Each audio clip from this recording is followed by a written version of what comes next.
just a couple of things to review is this is actually from that buck that I harvested on opening day. And you know how I feel about hunting, and it's really important to me that we use as much of the deer as possible, right? So I think it's I like to think of it as kind of like the Native Americans. They really tried to use everything, and they were respectful of it. So I thought, how amazing is it to be able to use some of this to educate? Not only am I using the meat, but we were able to look at some ligaments, and we're going to be able to look at these. And then later, during the reproductive unit, what are we also going to be looking at? I harvested some testes as well as only a redneck biology teacher. Hey, Miss Webb, can I put a glove on and touch it? Okay. Yeah, these are, anyone who wants to touch this, you can pass it around. Yep. Well, I'm like dying over here and everybody's like, touch it. Wait, I want to touch it. You won't touch it. Okay. I'm trying to videotape with one hand. Oh, it smells. So let's take a look. It kind of smells like meat. I mean, it's been in the freezer the day I harvested it. The same day I put it in the freezer. I took it out of the freezer yesterday and I thawed it, and then I put it in the fridge. So it really should have minimal bacteria.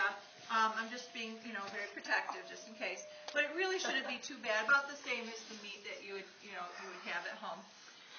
You can see lungs very spongy. Yeah. And what's this? The heart. Yeah, massive muscular heart. Can you open We're gonna next week. We'll probably have some time to cut this open, take it. But you can see how it's very, very closely connected. And you can see that we have that pulmonary artery to the lungs, and then pulmonary and to the left atrium, left atrium, AV valve, left ventricle, pulmonary valve. This is the trachea. I triggered your memories there. So one of the first things I want you to notice is just how there's like lobes to the lungs. You can see we have the two main lungs, but there's lobes. So for example, if someone had cancer, maybe they had cancer in one of these lobes, can you see how that could actually be taken out? Mm-hmm. So that's one sort of treatment if cancer hasn't spread too much that can be done. What is this really very, very open? That's the this is not much bigger than humans. I mean, it's bigger, but it's this is trachea, and if you have your gloves on, you can feel those cartilage rings. I can't even reach. And you're certainly welcome to feel the lungs too. It's very spongy, so this is going to go. We have the trachea is going to go into the two. What does trachea go into? Two bronchi, and the bronchi. What means little bronchi? Bronchioles, and they're going to go into literally millions and millions of blood. And they're so tiny, so it's little balloons. So is this like a balloon? Kind of. Yeah. Not so much like a balloon, it's like millions of baby balloons. So when you feel it spongy. Now, if you could make sure I don't. Okay. So I sterilized and washed that one end. And I'm going to need a helper with gloves. Me. Right here. Yeah, maybe the me is right here. Hey, don't block the Okay, camera. what you're going to do is you're going to really try to seal this right here. Okay?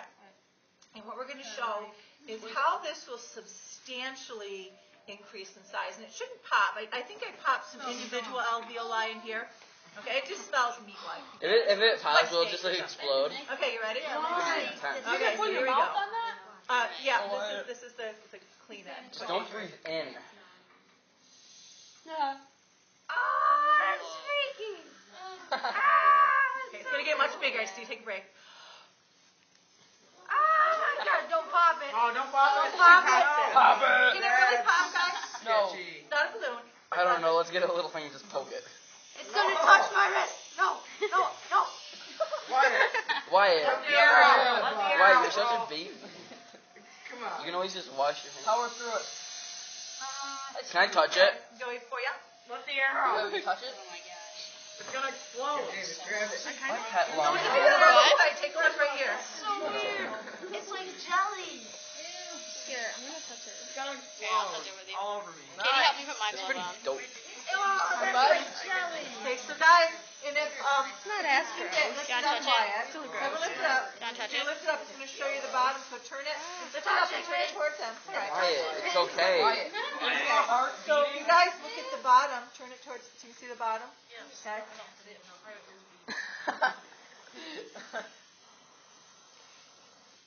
So tremendous expansion here. You can see there's some places I've overinflated a little bit. If anything pops, it might just be a few little alveoli, but the whole thing can't pop because it's not like a single balloon, right? Yeah, well, I'm still going to do some breathing now, so if you can just hold it. Okay, ready? Do you want to see a little breathing? Okay. You should, yeah.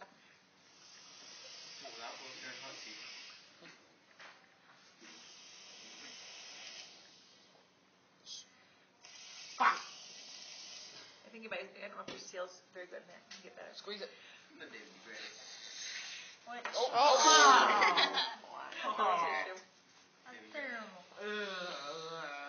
It's not the person, it's the holder. That's cool. So this is what's happening in your lungs, very similar. Is it possible to explode the lungs? Well, not more. You could overinflate them, but it would be individual alveoli, so it's not going to be like a big pop. Oh man, that sounds cool. Would you feel your alveoli popping? Thank you, Mrs. Webb. Oh, you're welcome. Thanks for coming to see it. I think I just touched my shirt on accident. Let me wipe it off. Okay. So, if someone has a disorder like emphysema, what would be the number one cause of emphysema? Alveoli explosion. Oh, what is emphysema is what happens when people smoke cigarettes is the biggest cause of that. The individual alveoli will kind of burst to make like big bubbles. Are big bubbles very good? They don't have as much SA. What does SA stand for? Surface area. Someone who has emphysema will have all these huge areas where there's just big bubbles inside the lung.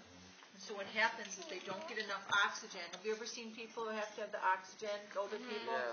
Very often those people are people who have emphysema. It's very difficult to get enough oxygen because of that. So it causes scarring to that. Any questions about this? Does anyone you know have emphysema? No, I guess I've seen a guy in church who has it. He was a smoker, and so he has to wear the oxygen to maximize the oxygen. Jessica, you have a question? Let's say you somehow did overbreathe. Would you feel the alveoli popping? Like, would it hurt? I can't reach out. I'm not sure if you can overbreathe. You know what I mean? It doesn't. You can't even feel it. And I'm not sure. I'm not It's sure just if there's squishy. nerves in these or not. Okay, I'm going to stop it for you now, but thank you very much. And then whoever would like to see